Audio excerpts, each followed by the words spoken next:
안녕하십니까. 맥체인 성경 읽기 사무엘상 11장, 로마서 9장, 예레미야 48장, 시편 25편. 첫 번째, 사무엘상 11장, 사울의 첫 승리와 리더십의 확립. 본문에 도움이 되는 배경과 맥락을 소개합니다. 이 장은 사울이 왕으로 기름 부음 받은 후 실제로 이스라엘을 구원하는 왕의 역할을 수행하며 민심을 얻는 사건입니다. 암몬 사람 나하스가 길앗 야베스를 포위하며 내가 너희 오른 눈을 다 빼야 너희와 언약하리라고 위협하는 장면은 동방의 고대 전쟁 풍습에 따른 굴욕적 조건이었습니다. 길르앗 지역은 요단 동편의 외곽 지역으로 자주 침입을 받던 곳이기에 사울의 구원은 민족의 안전에 결정적이었습니다. 특히 사울이 이 말을 들을 때에 하나님의 영에게 크게 감동되며 그의 노가 크게 일어나 라는 표현은 사울의 행동이 단순한 정치적 판단이 아니라 신적인 감동에 의한 것임을 보여줍니다.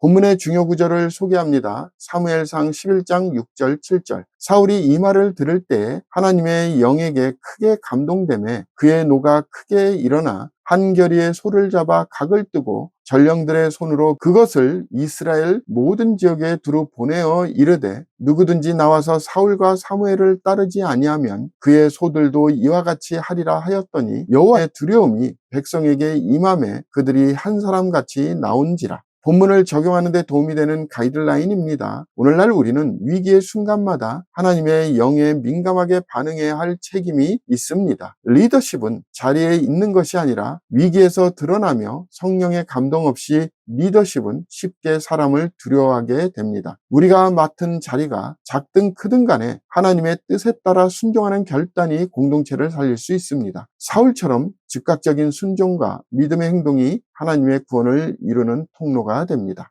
두 번째, 로마서 9장, 하나님의 주권과 이스라엘의 선택. 본문 이해에 도움이 되는 배경과 맥락을 소개합니다. 로마서 9장은 바울이 이스라엘 민족에 대한 깊은 애통함을 고백하면서 시작됩니다. 이스라엘이 하나님의 선택을 받았지만 지금은 복음을 거부하고 있는 현실에 대해 바울은 하나님의 주권과 언약의 신실함 사이의 관계를 설명합니다. 에서와 야곱, 바로 등 구약의 인물들을 통해 내가 긍휼히 여길 자를 긍휼히 여기고 라는 하나님의 절대적 주권을 드러냅니다. 그러나 이는 무조건적 멸망선언이 아니라 결국 유대인과 이방인이 다 같이 긍휼로 구원에 이를 수 있음을 예고하는 장이기도 합니다. 본문의 중요 구절을 소개합니다. 로마서 9장 16절. 그런즉 원하는 자로 말미암음도 아니요 다름 박질하는 자로 말미암음도 아니요 오직 긍휼히 여기시는 하나님으로 말미암음이니라. 본문을 적용하는 데 도움이 되는 가이드라인입니다. 오늘날 우리는 구원과 하나님의 섭리를 인간의 공로나 판단으로 가늠하려는 유혹에 빠지기 쉽습니다. 그러나 하나님의 선택과 자비는 우리의 기준을 넘어선 놀라운 은혜입니다. 이 은혜 안에 거하는 사람은 교만 대신 감사와 경외함으로 살아가야 합니다. 하나님의 주권 안에 우리의 삶이 있다는 사실은 실패에도 소망을 주고 성공에도 겸손하게 합니다.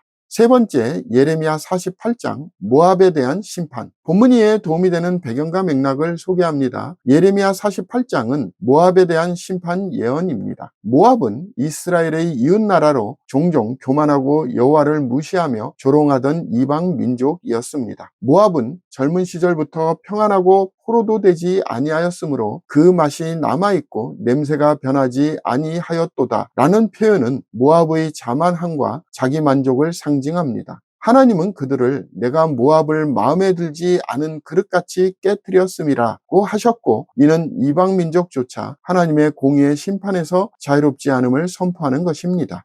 본문의 중요 구절을 소개합니다. 예레미야 48장 11절. 모압은 젊은 시절부터 평안하고 포로도 되지 아니하였으므로 마치 술이 그 찢기 위에 있고 이 그릇에서 저 그릇으로 옮기지 않음 같아서 그 맛이 남아있고 냄새가 변하지 아니하였도다. 본문을 적용하는 데 도움이 되는 가이드라인입니다. 오늘날 우리는 안일함과 자기만족 속에 숨어 하나님의 경고에 귀를 닫는 경향이 있습니다. 모압처럼 변함없는 신앙은 결국 무너지는 길로 이끕니다. 하나님은 회개를 미루는 교만을 미워하시며 결국 공의를 심판하십니다. 우리는 오늘도 말씀 앞에 자기를 돌아보는 겸손한 태도가 필요합니다. 오늘의 마지막 본문 시편 25편 회개의 기도와 인도하심을 구하는 믿음. 본문 이해에 도움이 되는 배경과 맥락을 소개합니다. 다윗의 시인 이 시편은 고난 중에 하나님의 인도와 용서를 구하는 회개의 시입니다. 반복적으로 주의 도를 내게 보이시고 주의 인자하심을 따라 주께서 나를 기억하시되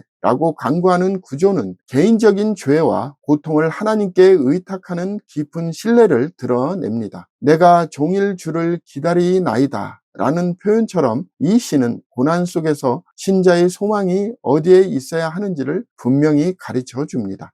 본문의 중요 구절을 소개합니다. 시편 25편 3절 4절 주를 바라는 자들은 수치를 당하지 아니하려니와 까닭 없이 속이는 자들은 수치를 당하리이다. 여호와여 주의 도를 내게 보이시고 주의 길을 내게 가르치소서.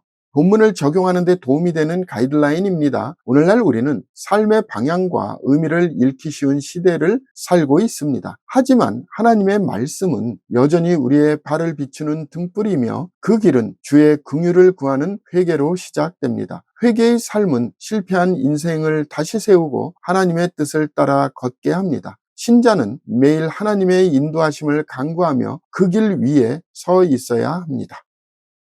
감사합니다.